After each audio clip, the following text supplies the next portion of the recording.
Bienvenue à la leçon 15 sur le baptême. Nous avons vu la fois dernière les sacrements en général. De quoi est fait un sacrement, le signe sensible, la grâce en général, les caractères et tout cela. Maintenant, nous allons les étudier spécialement, un par un. Ils nous retiendront plus ou moins longtemps, parce qu'il y a des sacrements faciles à étudier, comme la confirmation ou l'ordre. Il y en a qui sont plus importants, plus conséquents. Et nous aurons une leçon sur l'Eucharistie, une leçon sur le Saint-Sacrifice de la Messe, 2 leçons sur le mariage. Aujourd'hui, et bien sûr, nous rentrons par la porte des sacrements, qui est le baptême. C'est le premier des sacrements. Sans le sacrement de baptême, il n'y a pas les autres. Nous le verrons tout à l'heure. Le baptême, c'est une naissance. Il n'y a pas de vie spirituelle sacramentelle avant le baptême. Et donc on l'appelle en latin Janua Sacramentorum, je parle à des latinistes brillants, c'est la porte de tous les autres sacrements. La porte, c'est ce par quoi on rentre dans cette... Ça ne veut pas dire qu'on n'a pas la foi, qu'il n'y a pas de vie spirituelle avant, je pense aux catéchumènes, avant le baptême, mais enfin, la vie sacramentelle proposée par l'Église se commence avec le baptême. Le mot baptême vient du grec plonger dans l'eau, dans le sens, nous le verrons tout à l'heure, de laver, de purifier. Alors, voyons successivement, c'est assez facile, surtout qu'on a déjà vu de quoi était fait un sacrement. Voyons successivement le signe sensible du baptême, deuxièmement les effets du baptême, et dans l'ordre, la nécessité du baptême, les équivalences du baptême que sont le baptême de sang et le baptême de désir, sur lesquels on dit beaucoup de bêtises, le sujet du baptême, le ministre du baptême, et enfin les parrains et marraines nécessaires dans tout baptême.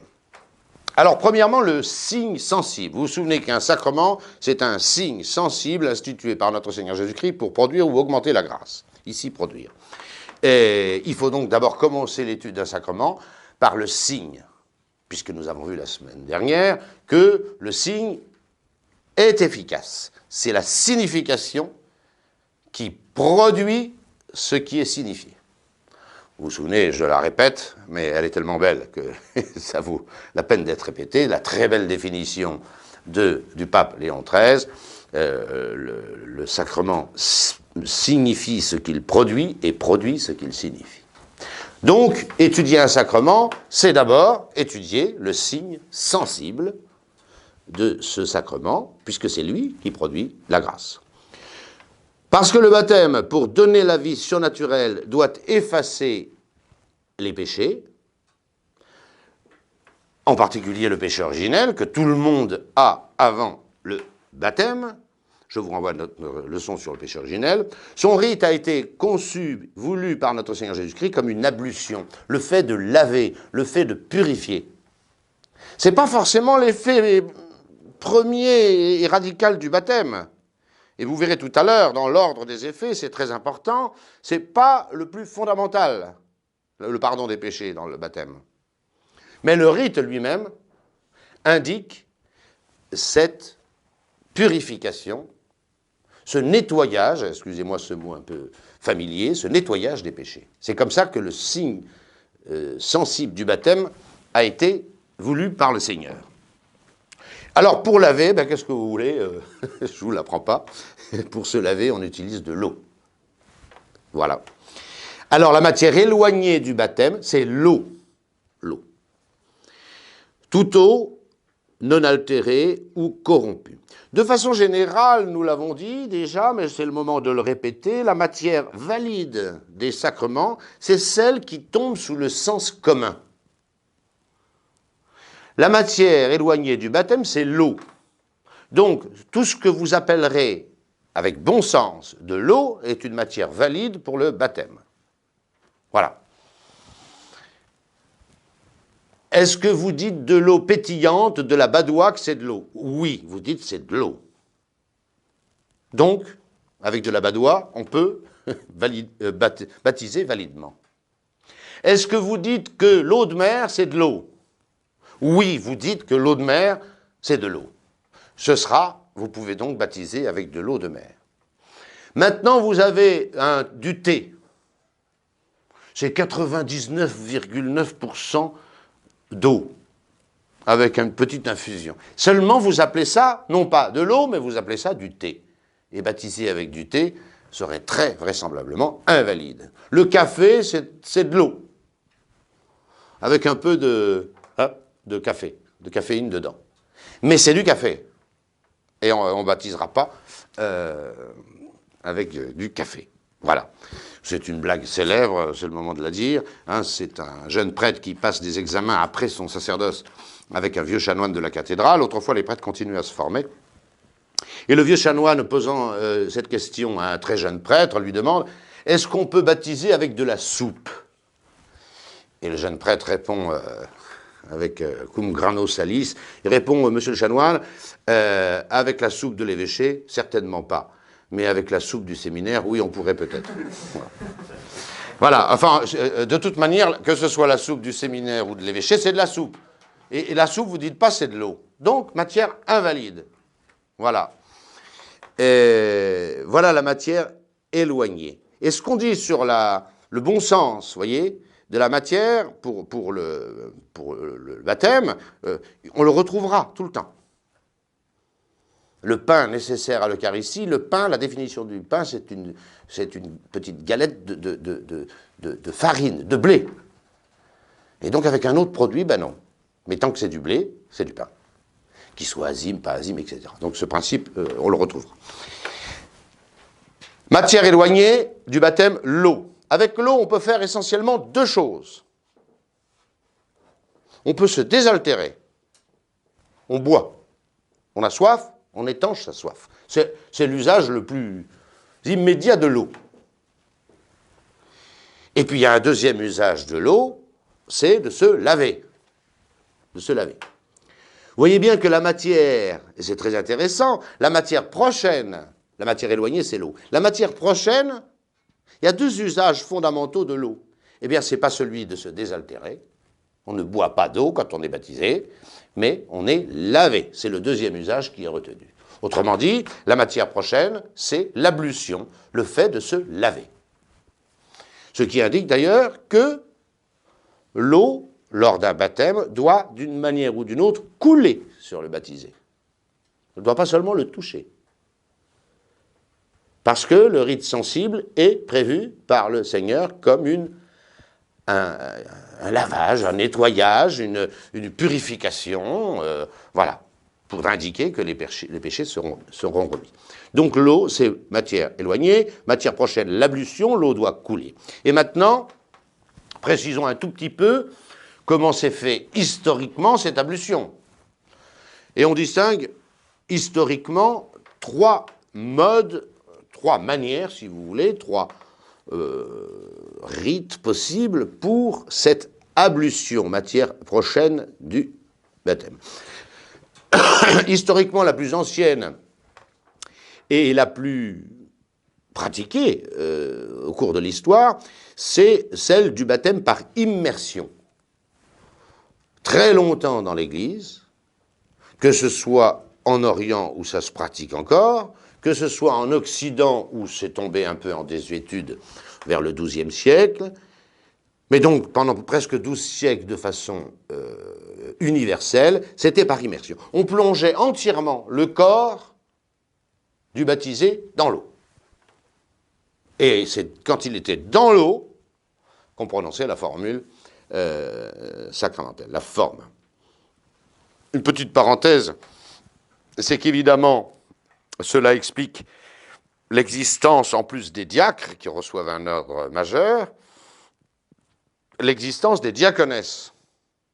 C'était l'évêque qui baptisait généralement, et quand il baptisait les femmes, elles étaient quand même en tenue un petit peu légère, et pour ministrer l'évêque, on ne prenait pas des hommes, des diacres, mais on prenait des diaconesses, des femmes. Elles n'avaient aucun sacrement, hein, attention, on est bien d'accord. C'était de pieuses laïques, mais comme elles servaient l'évêque, on les appelait des diaconesses. Rien à voir avec le sacrement, partie potentielle du sacerdoce, qui s'appelle le diaconat. Donc la première formule, la plus universelle, la plus courante, c'est l'immersion. Il y a aussi le baptême par aspersion. Il s'agit de jeter de l'eau sur le corps. Elle n'est pas utilisée de nos jours, parce qu'il faut que l'eau coule, hein, donc il faut verser un peu d'eau, un peu beaucoup. Voilà. Elle a été utilisée par les missionnaires, en particulier le plus célèbre d'entre eux qui a utilisé cette formule d'aspersion, c'est saint François Xavier. Il a baptisé des centaines de milliers de personnes, ce saint François Xavier. Et souvent, il utilisait la troisième formule par infusion, c'est-à-dire la formule actuelle, on verse de l'eau, mais il n'avait pas le temps matériel de baptiser par cette troisième, par infusion. Donc, il baptisait souvent par aspersion. Et avec son goupillon, il mettait beaucoup d'eau et il prononçait la formule. Voilà. Aujourd'hui, on ne le fait pas. Il y a suffisamment de ministres, etc. On ne pratique pas l'aspersion. Mais elle a été permise pour certains missionnaires en cas de grande nécessité. Et c'est vrai que saint François Xavier n'avait pas le temps matériel de baptiser par infusion, et encore moins par immersion, les centaines de milliers de personnes qu'il a baptisées de ses propres mains. Voilà. Immersion, aspersion et infusion. L'infusion, c'est la pratique actuelle. C'est celle qui consiste à verser de l'eau par 3 fois sur le corps, généralement la tête, de celui qu'on baptise. Donc je ne m'étends pas, vous savez tous, vous avez tous assisté à des baptêmes. Et voilà. Alors 3 fois, c'est parce qu'il y a les 3 personnes de la Trinité qui sont invoquées. Une fois suffirait largement à la validité. Vous noterez, c'est la petite remarque du nota bene, que c'est la même personne, le ministre, qui doit verser l'eau et prononcer la formule baptismale. Ça ne peut pas être fait par 2 personnes. Venons-en maintenant à la forme. Nous avons vu la matière éloignée, nous avons vu la matière prochaine, avec ces 3 formes historiques, ces modes. Quelle est la forme? La forme, elle est dans l'Évangile, alors on ne va pas courir après. Hein. Elle doit indiquer le ministre, le je. Elle doit indiquer le baptisé, le te. L'action sacramentelle qui consiste à nettoyer, je te baptise, et l'invocation des 3 personnes divines requises à la validité du baptême. Si vous assistez un jour à un baptême où le prêtre, parce qu'il, je ne sais pas ce qui lui passe par la tête, ne prononce pas les 3 personnes divines, sachez que ce baptême est invalide. Il faut le refaire. Voilà. C'est dans la toute-puissance des personnes divines que se réalise cette régénération unique. Et puis la formule est dans l'Évangile. Matthieu 28, 19. Allez enseigner, c'est une des dernières paroles de notre Seigneur Jésus-Christ avant l'Ascension. Allez enseigner toutes les nations, les baptisant au nom du Père et du Fils et du Saint-Esprit, et leur apprenant à garder tout ce que je vous ai commandé. Vous avez les 3 pouvoirs de l'Église, cette formule est extraordinaire. Le magistère, allez enseigner toutes les nations, les sanctifiant avec le baptême, au nom du Père, du Fils et du Saint-Esprit, et le gouvernement, la royauté de Jésus-Christ. Donc on n'a pas à... Alors je rentre pas, je ne suis pas en théologie, est-ce que le baptême au nom de Jésus serait valide? C'est une grande querelle que vous verrez en théologie. C'est vrai que plusieurs fois dans le Nouveau Testament, il est question d'un baptême au nom de Jésus, mais c'est pas parce qu'on se raccourcit l'expression le baptême au nom de Jésus que l'on baptisait au nom de Jésus seul. Même quand on parle du baptême au nom de Jésus, c'est le baptême dans la foi du Christ, au Christ Jésus, mais il est fait au nom du Père, du Fils et du Saint-Esprit. Je ferme cette parenthèse, ça c'est de la théologie. On ne répond pas Amen à un baptême. Pourquoi?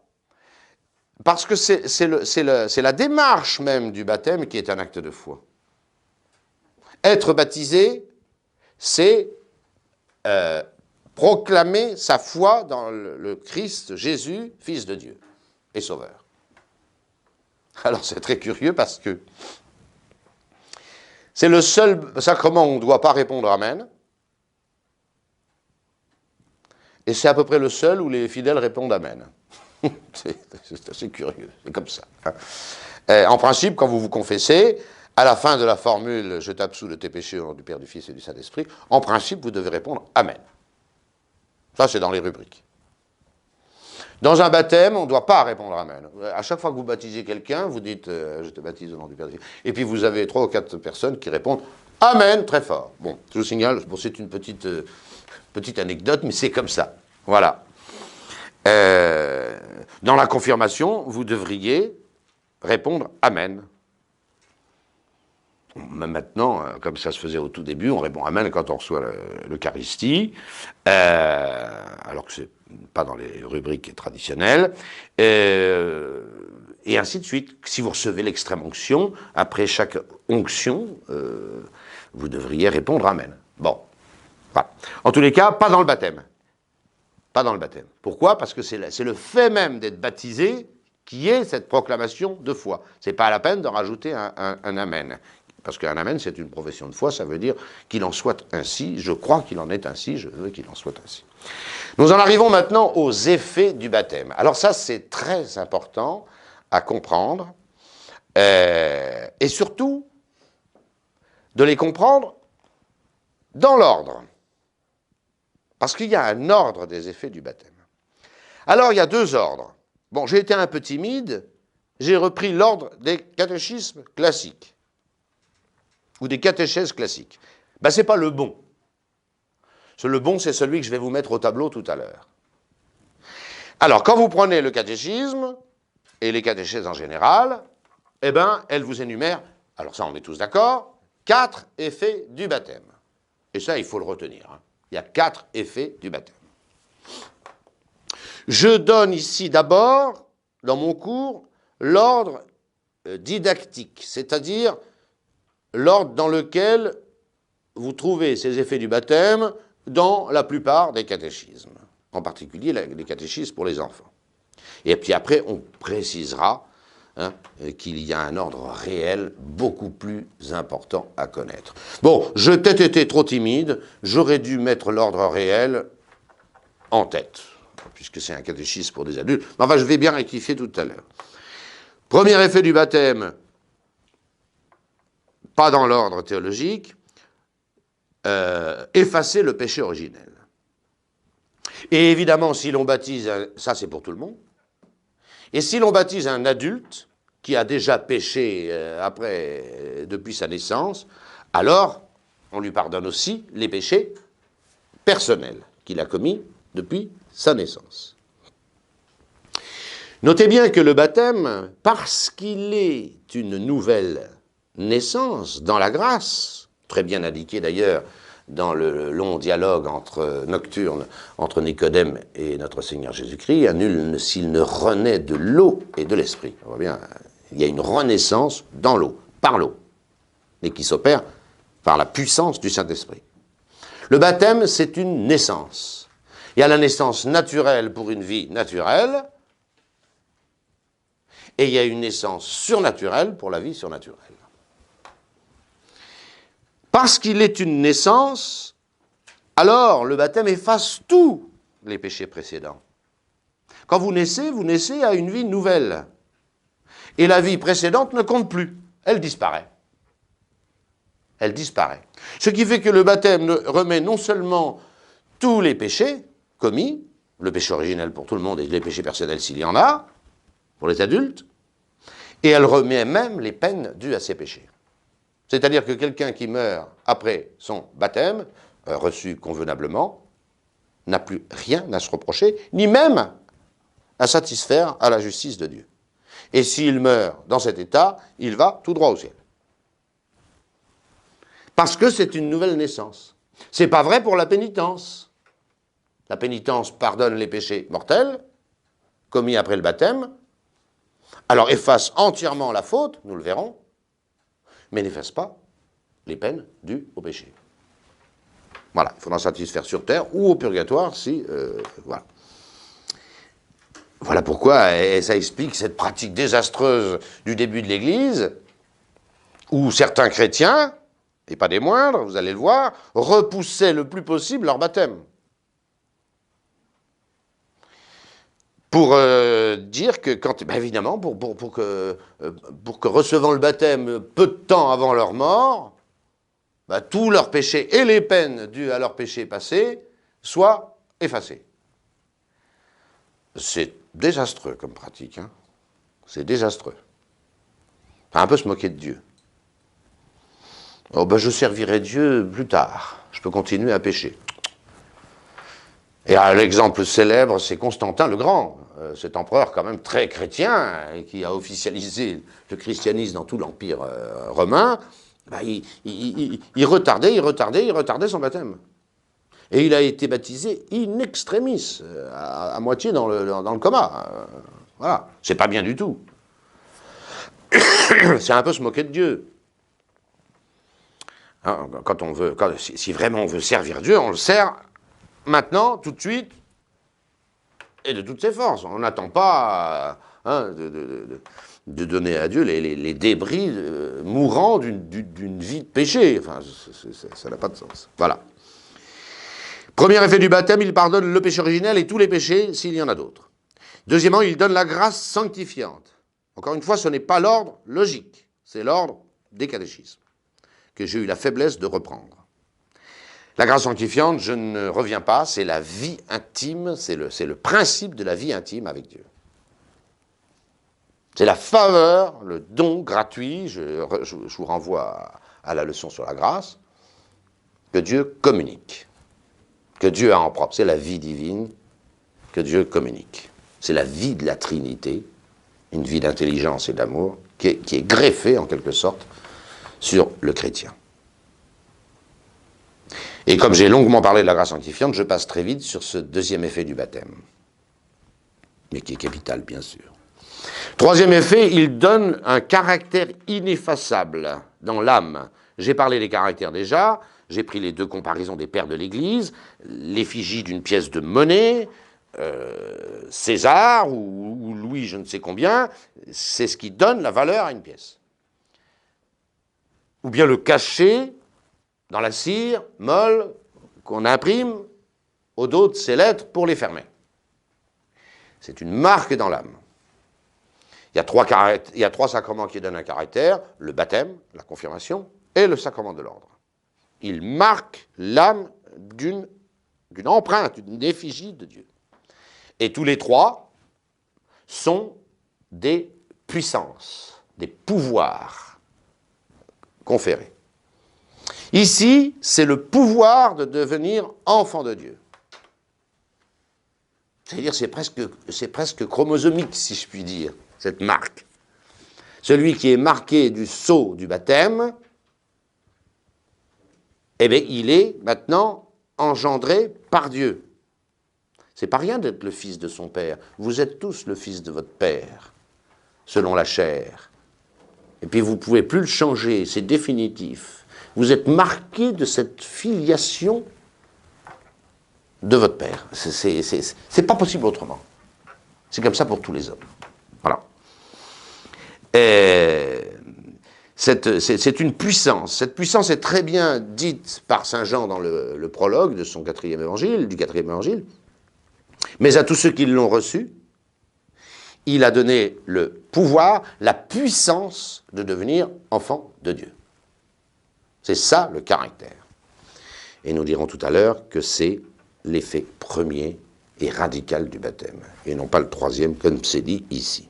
Et puis un effet, pas seulement juridique, mais bien théologique aussi, c'est que le baptême nous fait rentrer dans l'Église. Vous vous souvenez de la première leçon de ce catéchisme, les trois conditions pour appartenir à l'Église. 1, être baptisé. 2, avoir la foi. 3, reconnaître l'autorité légitime de l'Église. Mais la condition radicale, pour faire partie de l'Église catholique, c'est d'être baptisé. Les catéchumènes sont de saintes personnes qui se préparent au baptême, qui ont généralement la foi, enfin qui ont certainement la foi, ils ont sans doute l'espérance, ils ont probablement, s'ils font ça sérieusement, la charité. Ils aiment Dieu par-dessus tout, ils se préparent au baptême avec zèle parfois, mais ils ne font pas partie de l'Église. Parce que pour faire partie de l'Église, il faut être baptisé dans le sacrement de l'eau. Voilà.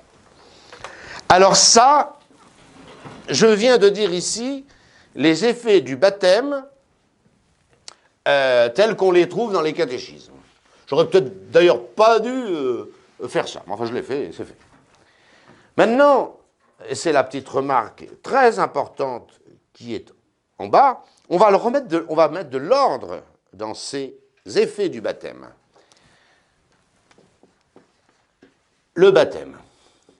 Qu'est-ce qu'il fait fondamentalement, le baptême? Est-ce que c'est de pardonner les péchés? Est-ce que c'est de donner la grâce? Est-ce que c'est de faire rentrer dans l'Église? Eh bien non. Un baptême valide, premièrement, il donne le caractère. Qu'est-ce que fait un baptême valide? Il fait de vous, qui ne l'étiez pas, un fils de Dieu. Dès lors que le baptême est valide, il est évident que c'est cet effet du baptême qui est premier, parce que ça sera toujours donné. On parle d'un baptême valide, hein. Pas un baptême où on a baptisé avec du vin ou avec une formule qui n'est pas la bonne. Mais dès lors que le baptême est valide, il y a un effet premier, radical,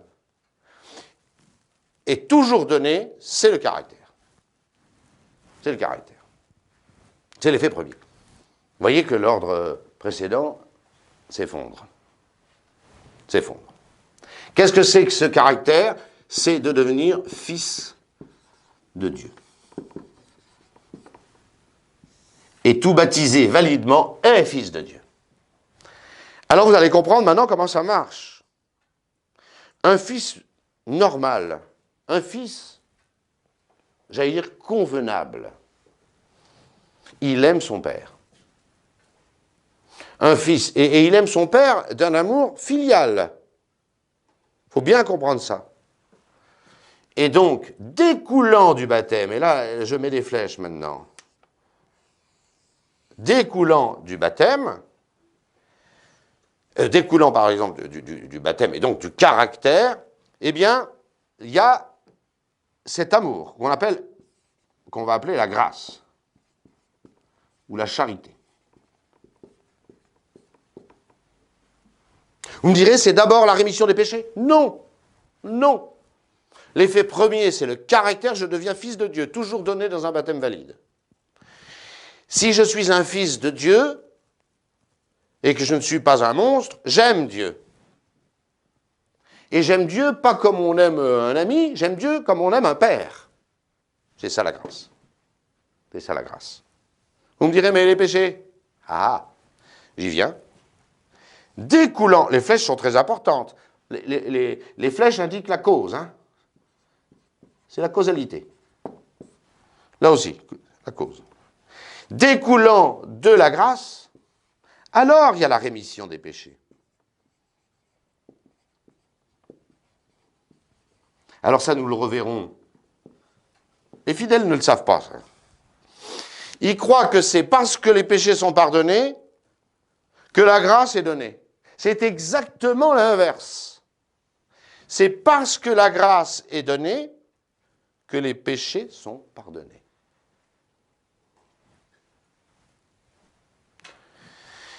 C'est comme ça. C'est l'histoire de la bouteille. Hein?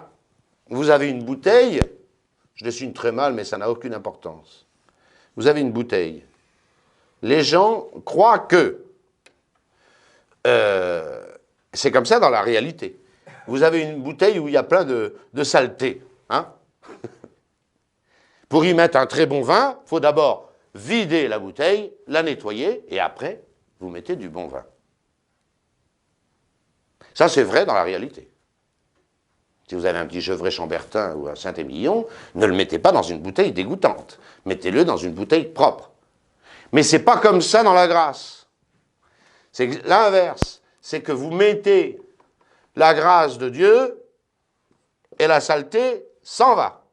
Ça, c'est le véritable ordre. Donc, je résume. Dans tout baptême valide est donné le caractère de fils de Dieu. Parce que ce fils est un fils, il aime son père. Et s'il aime son père, et parce qu'il aime son père, la conséquence, c'est que ses péchés lui sont remis. Et voilà comment ça marche. Il ne nous reste plus, si vous avez bien compris, qu'à savoir d'où vient, j'efface ma bouteille parce que c'est quand même regrettable de mettre cette bouteille au milieu des effets du baptême. Il ne nous reste plus qu'à voir le quatrième effet du baptême. Entrer dans l'Église. Est-ce que ça vient de la rémission des péchés? Non. Est-ce que ça vient de la grâce? Non. Ça découle directement du fait qu'on est fils de Dieu. Voilà. On est dans l'Église. On est dans l'Église parce qu'on est fils de Dieu. Sinon, quelqu'un qui perd la grâce, il offense gravement Dieu, il sortirait de l'Église? Alors, l'Église, c'est pas un moulin à vent, je rentre, je sors, etc. On est membre de l'Église, on l'a toujours dit, par son baptême, par le caractère baptismal de fils de Dieu. Et voyez, il y a des bons fils qui aiment leur père, il y a des mauvais fils qui n'aiment pas leur père. Mais ils sont tous les deux fils. Et à ce titre, parce qu'ils sont fils, ils sont membres de l'Église. Des membres qui ne sont pas en règle, des membres qui sont... C'est violent, un fils qui n'aime pas son père. Est-ce qu'il en est moins fils que celui qui aime son père? Réponse, non. Réponse, non. Ben, on le voit dans la vie courante. Vous pouvez imaginer un père qui a 2 enfants, 2 fils. Il y en a un qui le respecte, qui l'aime, qui le sert.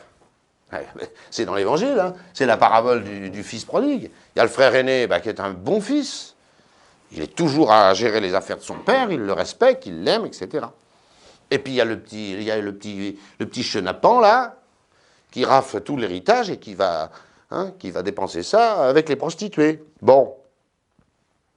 Est-ce que parmi ces 2 enfants de la parabole du fils prodigue, il y en a un qui est plus fils que l'autre? Alors non, ils sont tous les 2 fils de ce même père. Il y a un bon et un mauvais, hein. Et puis après, on s'aperçoit que quand le fils prodigue revient, on a presque l'impression qu'il est presque plus aimé que le fils aîné. Ça, c'est une autre question. Voilà les effets du baptême. Donc retenez-les tels qu'ils sont, théologiquement. 1. Être baptisé, c'est devenir enfant de Dieu. Parce qu'un enfant normal aime son père, alors Dieu lui donne la grâce. Et la grâce de fils. La grâce de fils. Prenez un autre exemple. Vous avez un père, un fils, son fils, et puis un ami de ce fils, qui n'est pas un fils, un ami. Il est possible que le père préfère l'ami de son fils à son fils. C'est possible. Il est peut-être bien meilleur, bien plus respectueux, bien plus d'affection, d'amitié pour ce monsieur qui n'est pas son père. N'empêche que, il a beau être bien meilleur que le fils, il n'est pas fils. Et le seul qui peut aimer son père d'un amour filial, c'est le fils. Il le fait pas, mais il est fils. C'est capital, hein, c'est capital de comprendre ça. Le baptême fait de nous des fils de Dieu. Des bons ou des mauvais fils, mais fait de nous des fils de Dieu. Et pour aimer un père comme un fils, il faut être fils. Bon ou mauvais fils, mais fils. Voilà, c'est ça le caractère. C'est ça le caractère. C'est ce que je disais aux bidasses de ma chambre à l'armée, qui se conduisaient comme des patachons. Hein. Il y en avait qui étaient chrétiens, là, je le savais. Il y en avait un, je m'en souviens, il rentrait sous à 2 heures du matin, en vociférant des obscénités, tout ça. Je lui dis, mais t'as pas honte, hein, de vivre comme les autres, c'est-à-dire comme un porc, hein, alors que t'es fils de Dieu? Il me dit, moi je suis comme les autres. Je lui dis, non, t'es pas comme les autres, t'es fils de Dieu. Tu vis comme un patachon, mais t'es fils de Dieu. Alors il est revenu me voir une quinzaine de fois, il dit, mais pourquoi je suis différent des autres? Je lui dis, t'es différent des autres parce que tu vis aussi mal que les autres, alors là t'es pas différent des autres, mais Tu as été baptisé, donc tu es un fils de Dieu. Il dit, je suis fils de Dieu. Alors j'ai mis 6 mois à lui expliquer ça. Mais il revenait me voir tous les 3 jours en me disant, mais expliquez-moi, qu'est-ce que vous voulez dire? Pourquoi je suis différent? Il ne voulait pas être différent. Il ne voulait pas être différent. J'ai dit, si, tu es différent. Et c'est bien plus grave pour toi de vivre comme un patachon, alors que tu es fils de Dieu, que les autres, bah, après tout, hein, voilà, ils vivent mal, c'est pas bien, mais enfin, mais au moins, ils ne sont pas fils de Dieu, voilà. Mais c'est que ça l'avait tiré du péché, hein. Il faisait attention. Il avait pris conscience qu'il était fils de Dieu, je vous assure, il avait pris conscience qu'il était fils de Dieu. J'espère que les chrétiens d'aujourd'hui devraient se mettre ça. Alors vous comprenez, quand il y a une théologie qui dit que tout le monde est fils de Dieu, ça ne veut rien dire. Évidemment que tout le monde est fils de Dieu au titre de la création. Nous sommes tous des créatures de Dieu. C'est vrai ça, tout le monde, sans exception. Mais ce n'est pas ça qu'on appelle la filiation.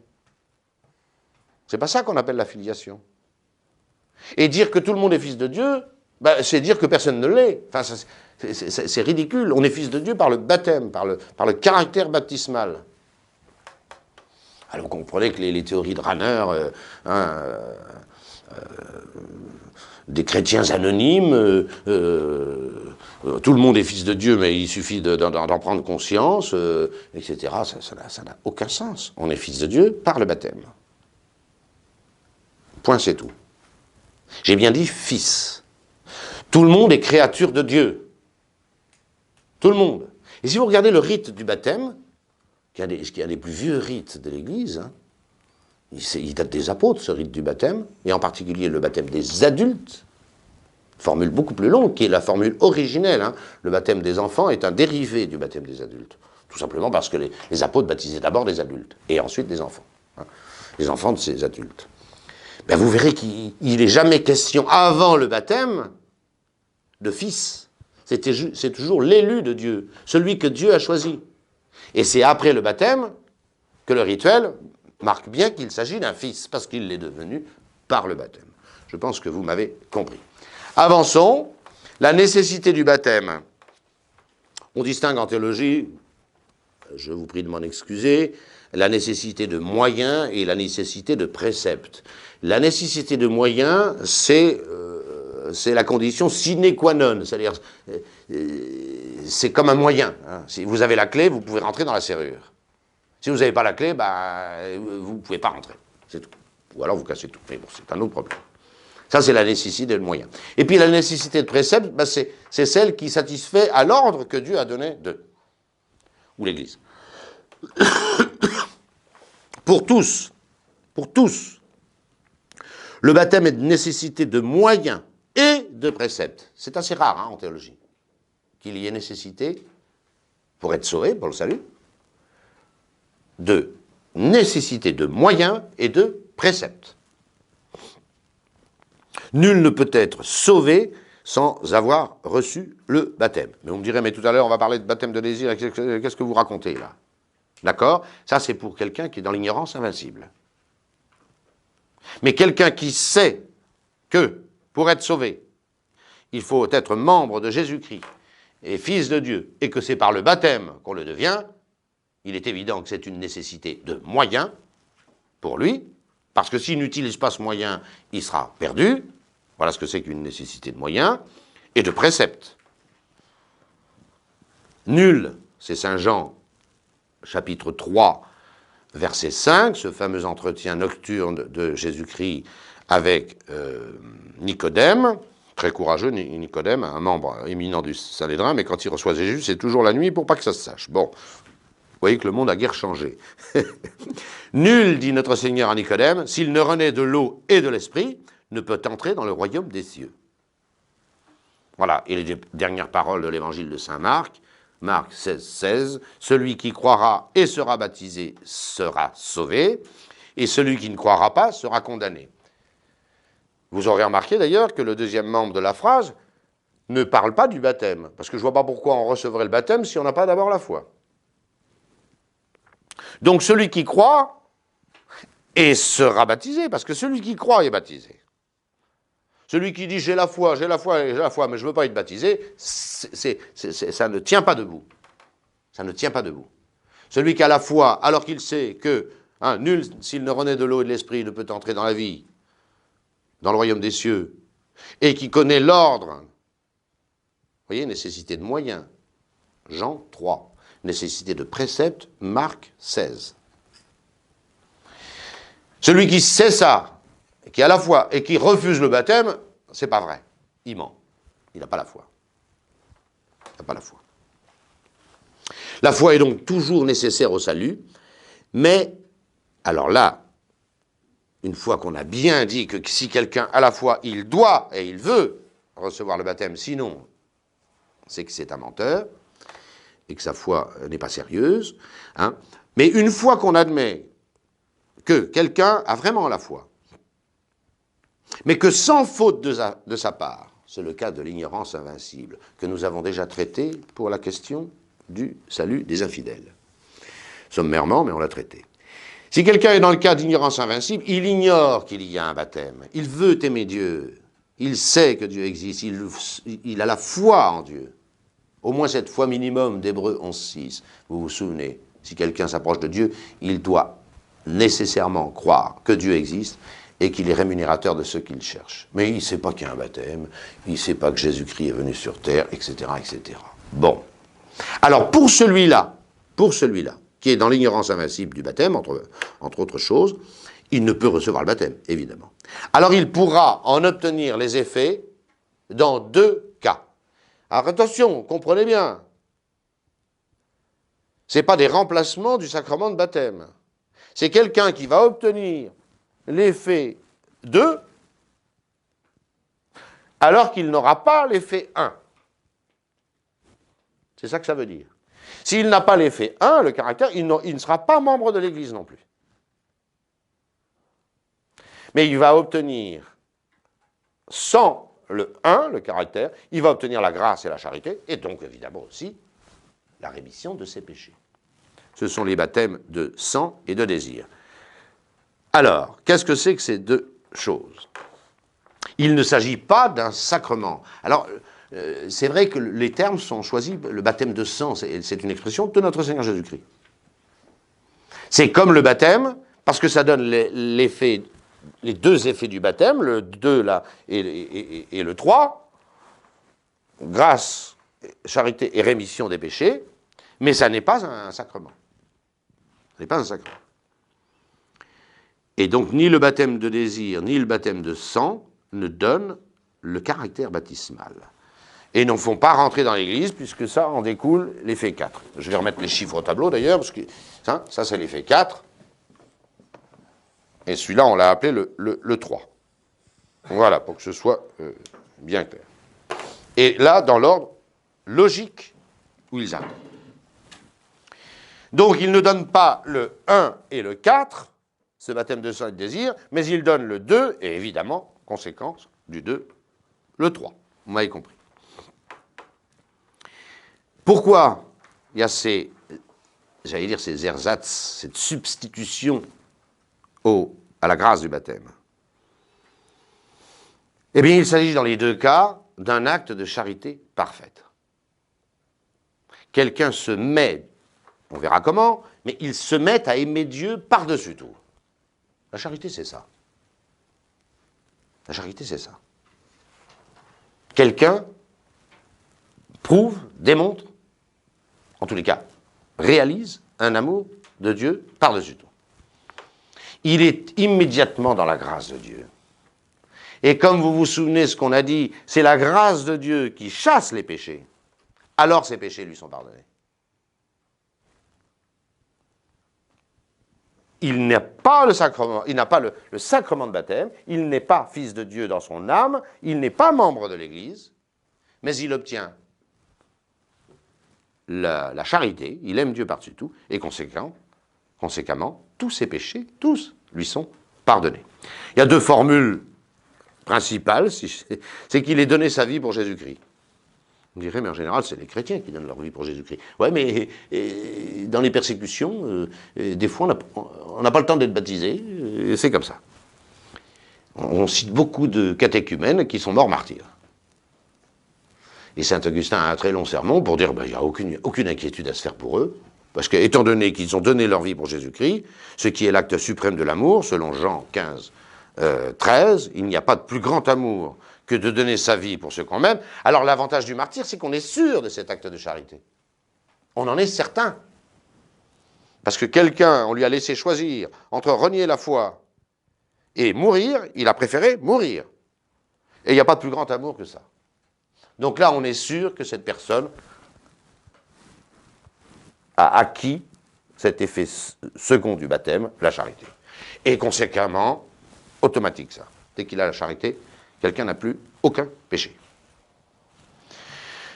Alors ça, évidemment, c'est démontré par le fait du martyr. Mais cette charité parfaite, elle peut se produire en dehors du martyr aussi. Quelqu'un est dans l'ignorance invincible du baptême, ou un catéchumène, par exemple, avant son baptême, il se met à aimer Dieu par-dessus tout.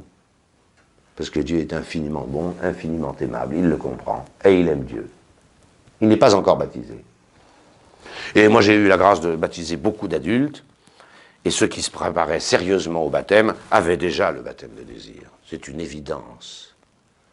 Ils aimaient Dieu déjà. Pas tous, hein. Il y avait des coquins aussi.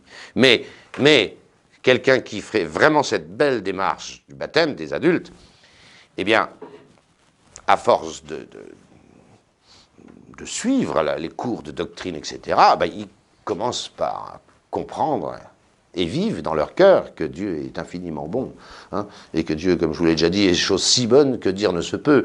Ils se mettent à aimer Dieu. Et ils sont justifiés avant leur baptême. Ils obtiennent avant leur baptême la grâce et la charité et la rémission de leurs péchés.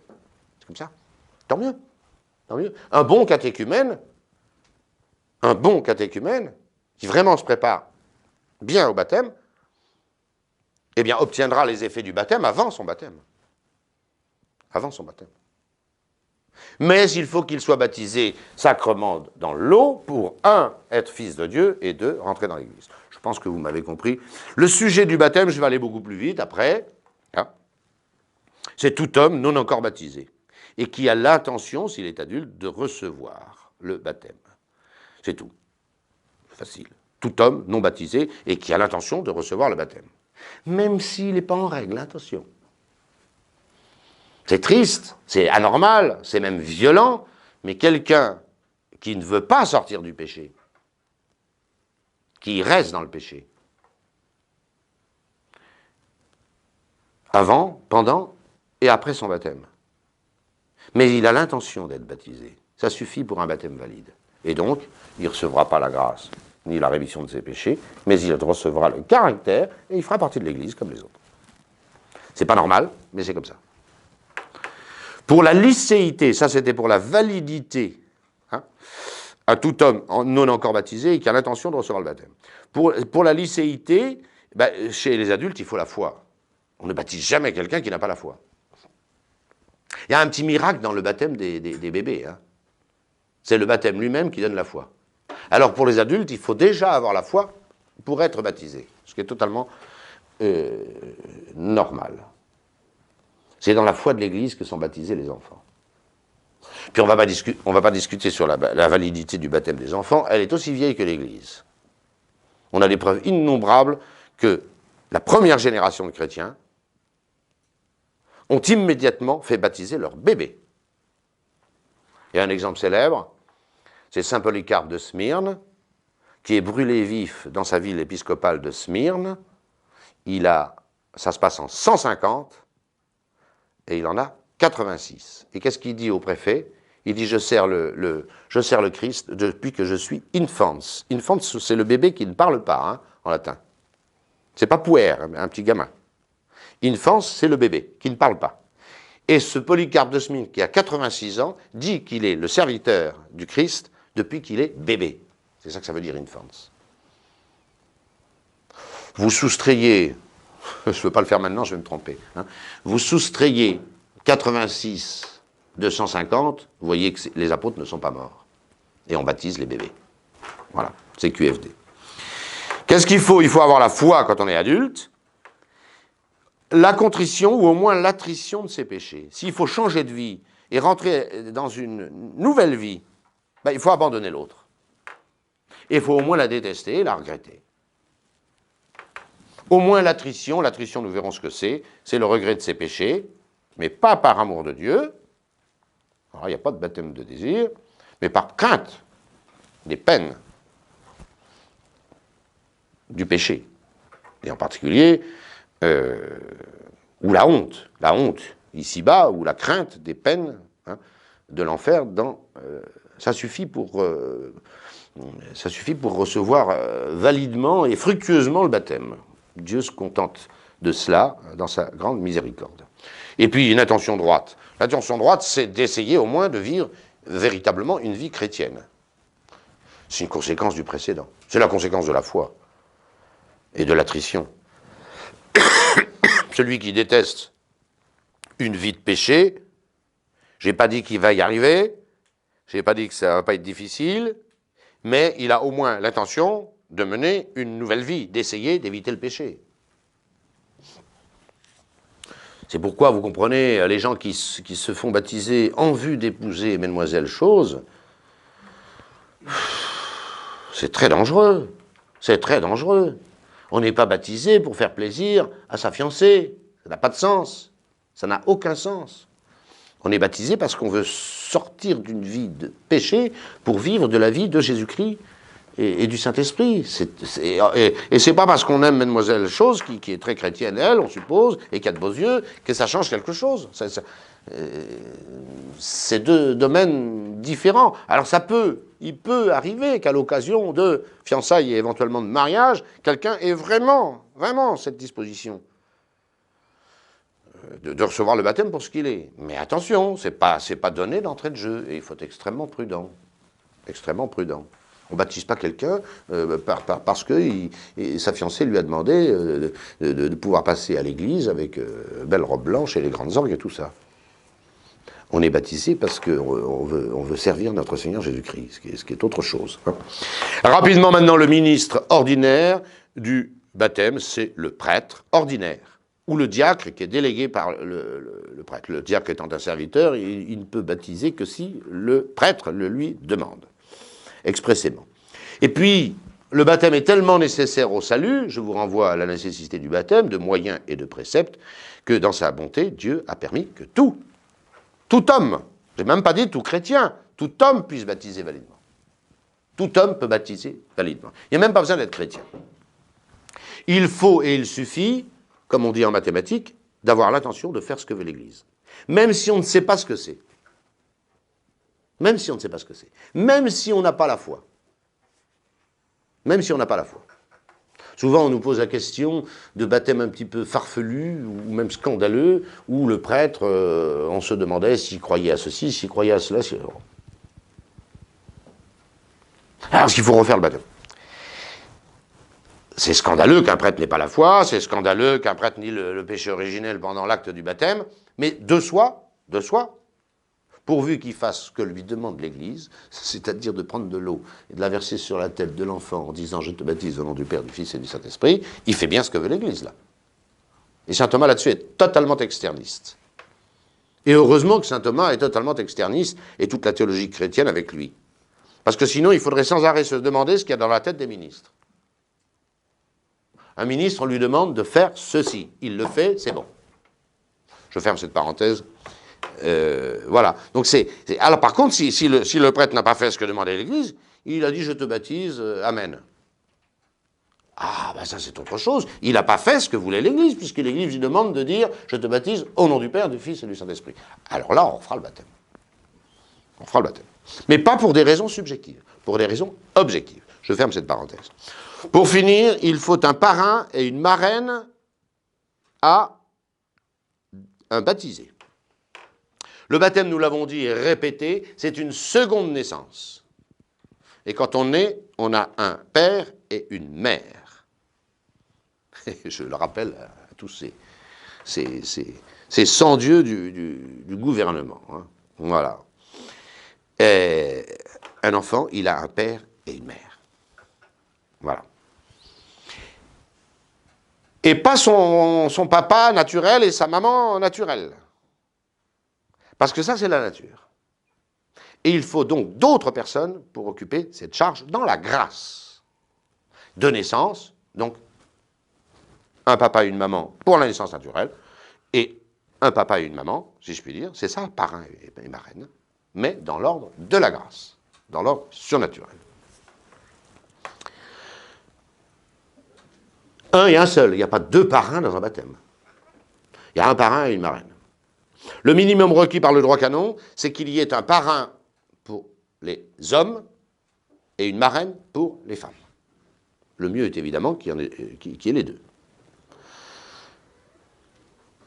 Pour la validité, sachez-le quand même, le parrain doit avoir la foi, évidemment, puisqu'il est père dans la foi. Alors s'il n'a pas la foi, ça ne veut rien dire. Des fois, on prend un ami qui n'a pas la foi, qui n'est pas baptisé. C'est impossible. C'est même invalide. Pas le baptême, mais le parrainage. Il faut avoir la foi. L'intention de devenir parrain, mais ça je suppose. Être catholique. On ne peut pas prendre un parrain orthodoxe. Un parrain, c'est un père dans la foi. Il faut que la foi dans laquelle on baptise le petit ou l'adulte soit évidemment la même que celle du parrain. Sinon, ça n'a aucun sens. Ne pas être le père selon la chair. J'ai bien dit, c'est deux naissances différentes. On ne prend pas le père selon la chair. Ou la mère pour faire la marraine. Être désigné par les parents.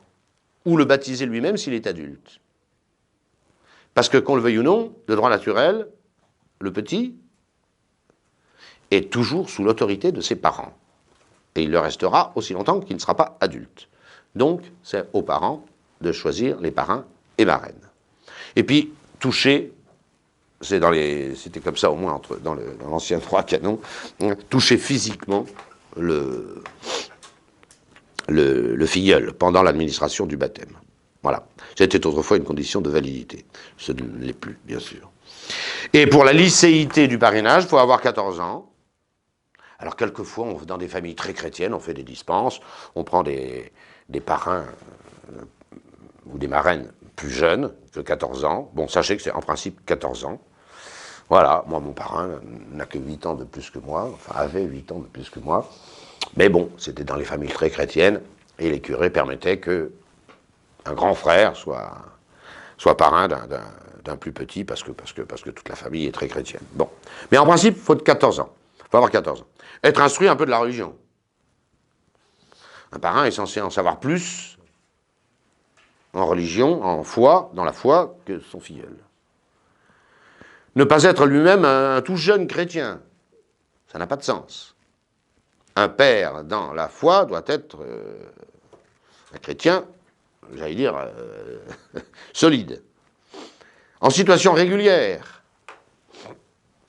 C'est pas de validitatem, ça, hein, c'est pour la licéité. Mais quelqu'un qui vit mal, qui est en concubinage notoire, etc., bon, il ne sera pas un parrain invalide, il sera vraiment le parrain. Mais quel exemple? Quel exemple? Il doit montrer comment on mène une vraie vie chrétienne, et lui-même, il ne la mène pas. Alors ça, là encore, c'est tout à fait difforme. Voilà. Et ne pas être dans les ordres sacrés. Il faut une dispense de l'ordinaire pour qu'un prêtre soit parrain. Pourquoi? Un prêtre, c'est quelqu'un qui s'occupe de tous les fidèles. De tous les fidèles. De toutes les brebis. Alors, le fait qu'il soit père de l'une d'entre elles, selon la foi, voilà, alors ça peut se faire, hein, mais il faut demander une dispense à l'ordinaire duquel dépend ce prêtre. Et enfin, messieurs et mesdemoiselles, si vous vous convertissez vraiment pour vous épouser, alors ne prenez pas votre futur conjoint comme parrain ou comme marraine, parce que c'est un empêchement de mariage. Alors ça, j'ai déjà vu quelquefois ça. J'ai souvent mademoiselle qui essaye de faire baptiser monsieur. Hein, voilà. Et comme c'est elle qui l'a... Et on suppose qu'elle réussisse bien, cette demoiselle. Hein, elle est follement amoureuse de ce jeune homme. Alors elle le forme dans la foi, et on suppose que ça... Voilà. Et alors la logique, on voudrait que la marraine soit cette fiancée. Oui, mais il faut pas parce que c'est un empêchement de mariage. Ce serait très embêtant. Il faudrait tout recommencer à zéro. Voilà le baptême. C'est une merveille, le baptême. Et il faut se souvenir tous les jours qu'on est baptisé, qu'on est fils de Dieu. Et qu'un fils de Dieu vit comme un fils de Dieu. Il aime son père, hein, et il fuit le mal par amour pour son père. Je vous remercie.